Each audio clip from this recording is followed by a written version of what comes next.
স্বপ্ন আমরা সবাই দেখি। কিছুদিন ধরে আমার মনের ভিতরে ছোট্ট একটা স্বপ্ন উকিঝুঁকি দিচ্ছে। আসসালামু আলাইকুম এভরিওয়ান, কেমন আছেন সবাই? আশা করি সবাই ভালো আছেন। আমিও আছি আলহামদুলিল্লাহ ভালো। নতুন দিনের নতুন আরও একটা ব্লগ ভিডিওতে যশোরের মেয়ে হেনা চ্যানেল থেকে আমি হেনা আপনাদেরকে ওয়েলকাম করছি। আজকের ভিডিওটা শুরু করেছি গতকাল রাত থেকে। আমি যখন বেলকনিতে বসেছিলাম, চারিদিকে একদম নীরব অন্ধকার ছিল, আমার খুব ভালো লাগছিল। আর এখন ভালো লাগাটা একটু বেড়ে গিয়েছে, কারণ এই যে ফুল, আমি কিন্তু প্রথম দিন শেয়ার করেছিলাম অল্প কিছু ফুল, আর আজকে দেখেন কতগুলো বেলি ফুল ফুটেছে।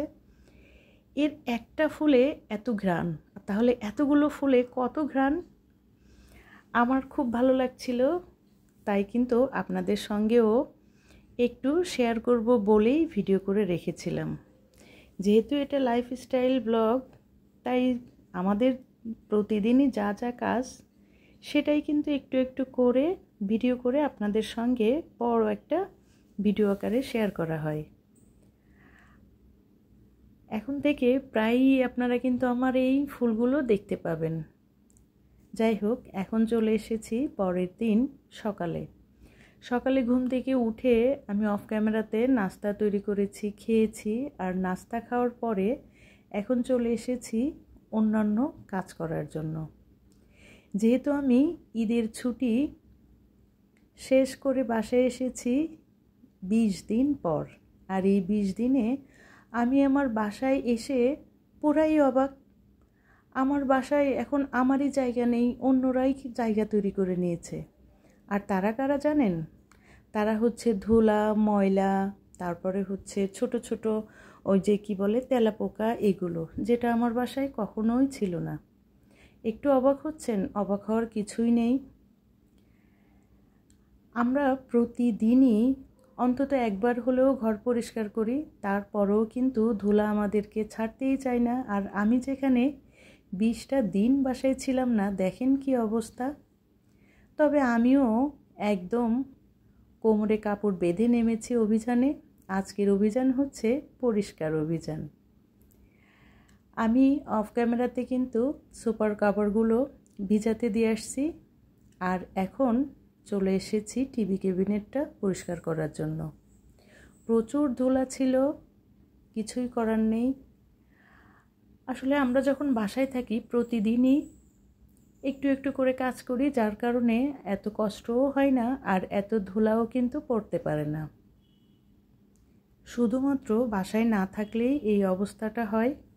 তবে এখন চলে এসেছি, আশা করি এখন আর কোনো সমস্যা হবে না। প্রতিদিনের কাজই প্রতিদিন সেরে নিব। আর যেহেতু বাইরে প্রচুর গরম, আর এই গরমের ভিতরে এক একদিন এক একটা কাজ শেষ করতে হবে, কারণ এই কাজের সাথেও কিন্তু আরও অনেক কাজ থাকে, আমাদের রান্না বাড়া, খাওয়া দাওয়া, অনেক কিছু। যাই হোক, আজকের যে মূল বিষয়টা সেটাতে আসি। আমি কিছুদিন আগে শিশির আপুর ভিডিওতে দেখেছিলাম যে শিশির আপু মুরগির মাংসের কালাভুনা করেছে। আমি সত্যি বলতে কখনোই কিন্তু মুরগির মাংসের কালাভুনা খাইনি। তো আজকে আমিও মুরগির মাংসের কালাভুনা করব, এর জন্য সব প্রিপারেশন নিয়ে কিন্তু হাজির হয়ে গিয়েছি। আমার পেঁয়াজের বেরেস্তাটা শেষ হয়ে গিয়েছিল, প্রথমে আমি কিছু পেঁয়াজের বেরেস্তা করে নিয়েছি, আর রেগুলার সাইজেরই মুরগিটাও কেটে নিয়েছি।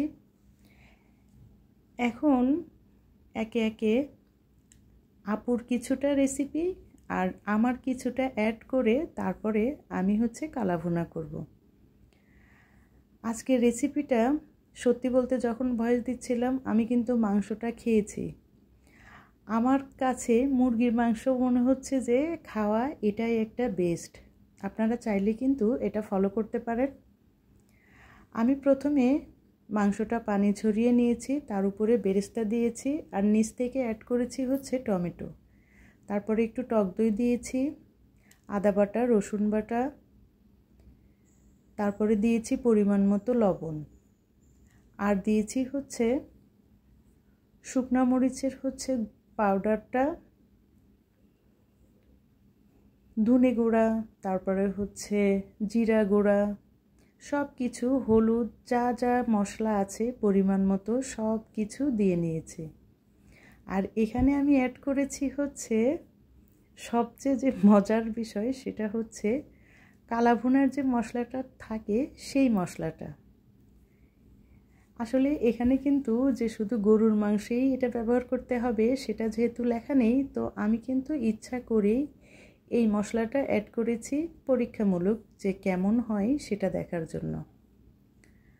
আজকে যে মশলাগুলো ব্যবহার করেছি সব মশলাগুলো কিন্তু শিশিরাপুরি ছিল। আপু যদি আপনি ভিডিওটা দেখেন, আজকে সব কিছু রেসিপি আপনার, সরিষার তেল আপনার, মশলা আপনার, আর আমি এটাতে ঘিও ব্যবহার করেছিলাম সেটাও আপনার।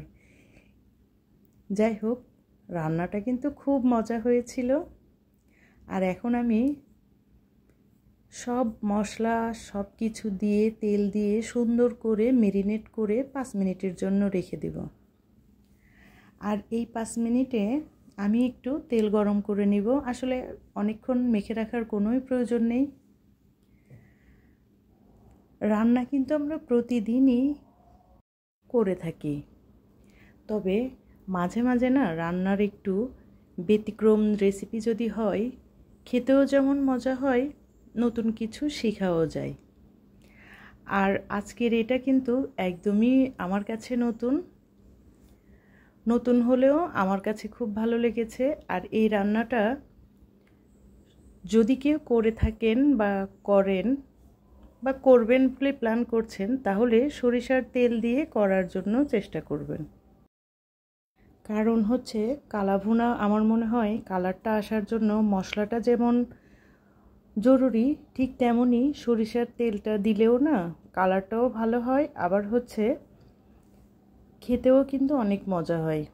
আমি প্রথমে তেলটা গরম করে নিয়েছি, তার ভিতরে দিয়ে দিয়েছিলাম 2টা তেজপাতা, আর তারপরে আগে থেকে ম্যারিনেট করা মাংসটা ঢেলে দিয়েছি। সত্যি বলতে কি যে ঘ্রাণ হচ্ছিল, আমার কাছে তো খুব ভালো লেগেছিল। বারবার আমি যেটা বলছি, আপনারা যারা এখনও ট্রাই করেননি একবার হলেও ট্রাই করে দেখতে পারেন, আশা করি নিরাশ হবেন না। আমি খুব ভালো করে কষিয়ে নিয়েছি। আর এখানে বেশি পানি ব্যবহার করার প্রয়োজন নেই, কারণ মুরগির মাংস রান্না করতে অতটা পানির প্রয়োজন হয় না। আস্তে আমি ঢাকনা দিয়ে জাল দিয়েছিলাম, আর অনেকটা পানি বের হয়েছিল। এই পানিটা দিয়েই কিন্তু আমার মনে হয় মাংসটা সিদ্ধ হয়ে যাবে। তারপরেও আমি আগে থেকে গরম করে রাখা অল্প একটু পানি অ্যাড করেছিলাম। আমি জানি না কে বা কারা এতক্ষণ আমার সঙ্গে আছেন। আমার ভিডিওতে বলা কোনো কথা, কোনো কাজ যদি আপনাদের ভালো লেগে যায়, আপনি চাইলে আমার চ্যানেলটা সাবস্ক্রাইব করে আমার সঙ্গে থেকে যেতে পারেন। পাশে থাকা বেল বাটনটি প্রেস করে রাখতে পারেন, যাতে আমি নতুন কোনো ভিডিও ছাড়লে আপনার কাছে নোটিফিকেশন চলে যায়, আর আপনি আপনার সময় সুযোগ করে আমার ভিডিওটা দেখে নিতে পারেন। ইতিমধ্যেই কাজগুলো যারা করে ফেলেছেন তাদেরকে জানাই অসংখ্য ধন্যবাদ। আজকে আমার ভিডিওতে অনেক সুন্দর পাখির আওয়াজ আসছিল। আমার মাংসটা অলরেডি রান্না শেষ হয়ে গেছে, আর এখন একটু এটাকে ফোড়ন দিব, যার কারণে শুকনা মরিচ, তারপরে হচ্ছে একটু করে পেঁয়াজ আর গোটা রসুন দিয়েছিলাম, সঙ্গে একটু বেশি টেস্টের জন্য ঘিও দিয়েছিলাম। আর এখন মাংসটা ঢেলে সুন্দর করে ফোড়নটা দিয়ে নিব। আর এই মুহূর্তে এত সুন্দর ঘ্রাণ আসছিল। আমার ভিডিওতে না এখন কিছু নতুন আপু ভাইয়ারা অ্যাড হচ্ছে। আজকে মজার একটা বিষয় দেখলাম যে দুইজনই আমাকে বলছে, দুইজনে কমেন্টস করছে একই নাম্বার করে গেছে। আচ্ছা, এটা কিভাবে সম্ভব? আপনি যদি 1 করে থাকেন তাহলে অন্যজন তো 2 করার কথা, তাই না? আসলে এগুলো করে শুধু মনে কষ্ট দিবেন না, কারণ যেহেতু ছোট্ট পরিবার, এখানে এসে আপনারা যদি এভাবে করেন তাহলে কিন্তু কষ্ট লাগে।